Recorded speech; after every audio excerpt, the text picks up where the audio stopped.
Assalamualaikum, halo teman-teman, masak bareng Meli yuk. Hari ini saya akan bagikan resep opor tahu tempe yang super lezat untuk alternatif menu lebaran.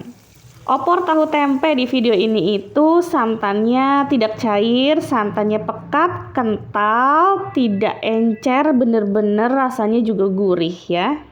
Pokoknya lebaran wajib ada menu ini. Kalau ayam lagi mahal, teman-teman bikin opor tahu tempe aja ya. Nggak kalah enak kok.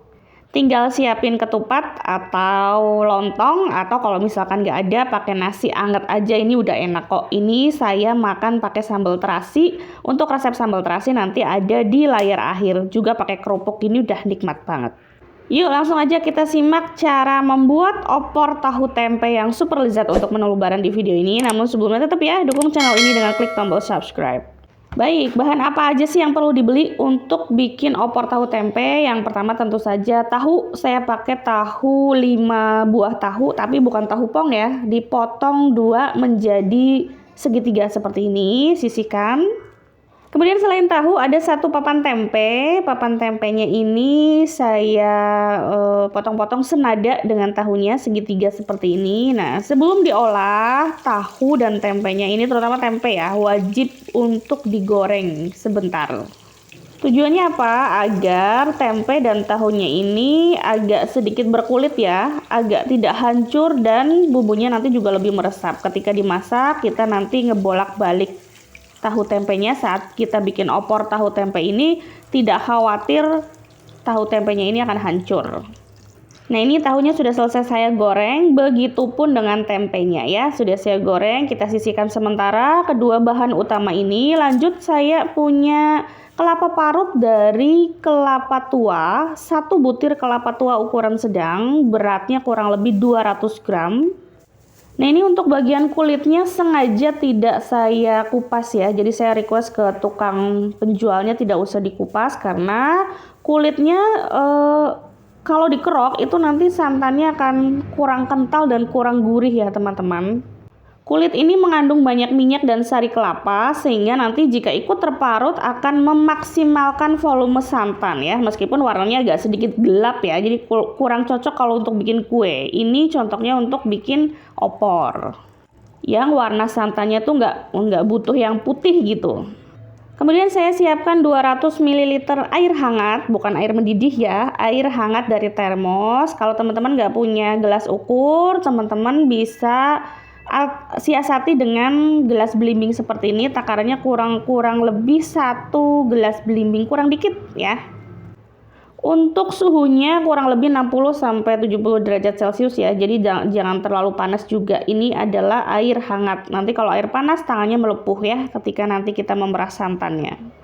Santannya saya akan peras menjadi 2 tahapan. Lalu kenapa sih harus air hangat? Karena air hangat membantu melarutkan lemak alami kelapa lebih maksimal. Jadi santan yang dihasilkan juga nantinya akan tidak mudah basi dibandingkan ketika teman-teman menggunakan air dingin biasa. Lalu berapa takaran yang pas? Untuk 1 butir kelapa ukuran sedang kurang lebih dibutuhkan 700-800 ml air hangat. Nah, ini sudah selesai diperas ya. Saya akan sisihkan dulu.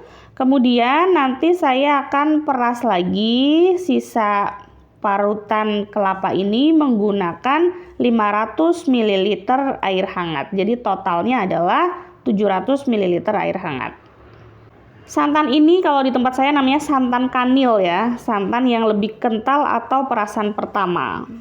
Santan kanil ini dimasukkannya nanti terakhir pada saat proses memasak, hampir 3/4 semua bahan matang baru dimasukkan ya.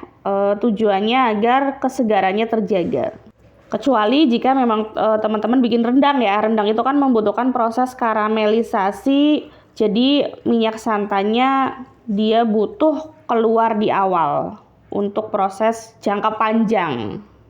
Nah, ini perasan kedua sudah selesai, 500 ml. Sisihkan, kita lanjut geprek-geprek aromatiknya. Aromatiknya jangan di skip ya. Ini ada 1 batang serai, Kemudian lengkuas, saya pakai lengkuas 2 irisan, 2 iris lengkuas dengan diameter atau potongan kurang lebih 1 cm ya, sampai terbelah seperti ini biar wanginya nanti lebih keluar, dan 3 lembar daun salam.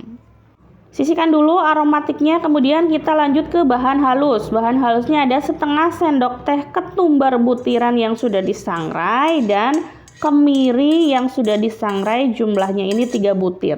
3 butir kemiri ini cukup untuk 10 potong tahu tempe. Kenapa sih harus disangrai? Biar aromanya itu lebih keluar aja teman-teman, dan kalau sudah disangrai seperti ini menghaluskannya juga lebih mudah ya. Terutama si ketumbarnya ini dia lebih mudah untuk menghaluskannya. Kemiri ini jangan di skip ya teman-teman. Kemiri bisa dibilang adalah wajib. Kemiri adalah bahan utama pengental alami kuah opor ya. Dengan disangrai aromanya lebih keluar, kemudian membantu memperkental kuah opornya juga. Jika teman-teman ada jinten, boleh ditambahkan jinten ya, opsional aja. Jinten memberikan aroma yang khas dan memperkaya rasa. Kemudian tambahkan bawang merah, karena ini jumlahnya bentuknya kecil-kecil bawang merahnya, jadi ini saya hitung untuk bawang merahnya kurang lebih 7 ya. Kemudian nanti bawang putihnya itu lebih sedikit dari bawang merahnya. Untuk bawang putihnya saya pakai 3. Kemudian sebelum bawang putih ini saya tambahkan jahe, kurang lebih 1 ruas jempol jahe. Sudah dicuci jahenya, hanya tidak dikupas aja. Kalau mau dikupas dulu juga boleh, biar nanti kuahnya lebih bersih ya. Kalau ada kulitnya mungkin agak sedikit mengganggu kalau menghaluskannya kurang halus. Tambahkan bawang putih saya pakai 3 karena bawang merah sebaiknya memang lebih banyak daripada bawang putih ya, karena ini membantu tekstur bumbu akan menjadi lebih masif nantinya. Nah ini udah selesai, kemudian saya akan tambahkan kunyit. Sebenarnya kalau bicara opor, kita bicara asal-usul opor, sebenarnya opor itu putih ya. Kalau bicara asal-usul opor nih, seperti halnya gulai. Gulai itu kan dari Sumatera, Minangkabau, kemudian kari itu kan sebenarnya dari India begitu ya. Namun seiring perkembangan zaman, banyak orang yang modifikasi, akhirnya menjadi berbagai macam versi ya. Di tempat saya, opor juga warnanya kuning teman-teman. Saya kalau bikin opor, kalau putih saya dikomplain. Jadi saya tambahkan kunyit sedikit aja ya, 1/4 sendok teh kunyit. Lanjut, sekarang kita udah siap masak nih opor tahu tempenya. Pertama kita tumis dulu ya bumbu yang sudah kita haluskan. Kita tumis sekalian dengan daun salam, serai, lengkuas. Jadi aromatiknya ini ikut ditumis ya. Nanti daun salamnya itu akan menjadi kering.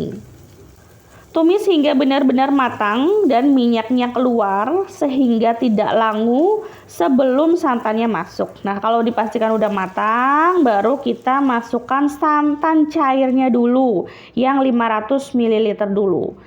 Langsung masukkan bahan utamanya, tahu tempenya masuk. Nah, ini karena diulekan tadi masih ada sisa bumbu, jadi sayang ya saya masukkan lagi. Biarkan hingga mendidih. Nah, kalau udah mendidih, kira-kira aromatik yang mengganggu seperti ini bisa diangkat. Karena sebenarnya kita sudah dapatkan aromanya tadi ya ketika ditumis.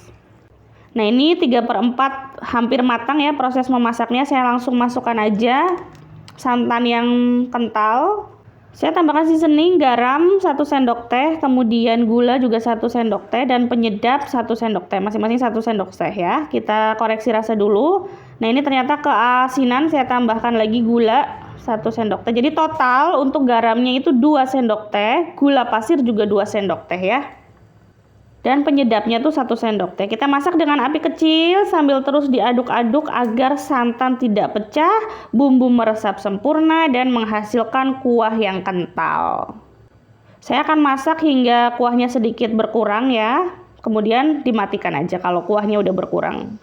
Nah itu dia resep opor tahu tempe menu lebaran yang enak banget. Semoga bermanfaat. Mohon maaf jika ada salah kata. Wassalamualaikum warahmatullahi wabarakatuh.